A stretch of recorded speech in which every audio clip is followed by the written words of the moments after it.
ата менен эне дагы сый урматта эмес, эже менен ага дагы сый урматта эмес, келин менен күйөө дагы сый урматта эмес, курдаш курбулар дагы эч нерсе, кыйык нерсе калбай калды да.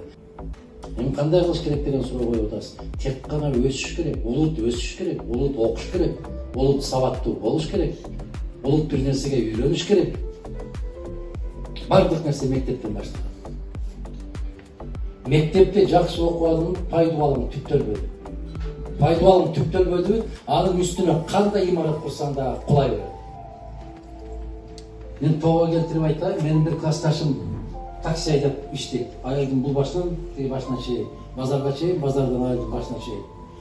Ошол мага айтып атат өткөндө барсам, мен тоого келтирдим дейт, келиндер күйдүрүп бүттү дейт мен. Эмнеге? Сен ошол айылдын шашлыгы жакпай, өзгөнгө барып шашлык жеп келебиз деп тепкилеп атат мени. Айда көп болсо мунун аласың да дейт, 300 сом кытып коет дейт. Мени киши катары көрбөй атат дейт. Айылга кечээ келген келиндер дейт.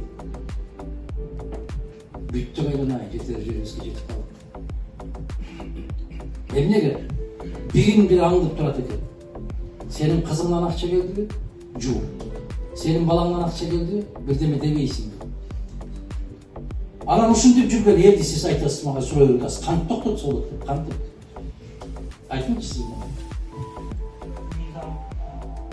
Мыйзам эмес, ыйман керек. Мыйзам менен токтолбойсуз, ыйман керек. Эмне болду? Ушул айылдагы мыкты шашлык жакпай, өзгөнгө барып шашлык жеш керек. Бул не деген маселе бул, айланайын, айтпачы. А бул жакта кызым же балам тишинин кирин соруп жүрүп, өзү ысык тамак ичпей, ошону сага жиберип атат. Неге көчө сен аны баса калып кыйлап шашлык алдырышың керек? Не деген улут болду?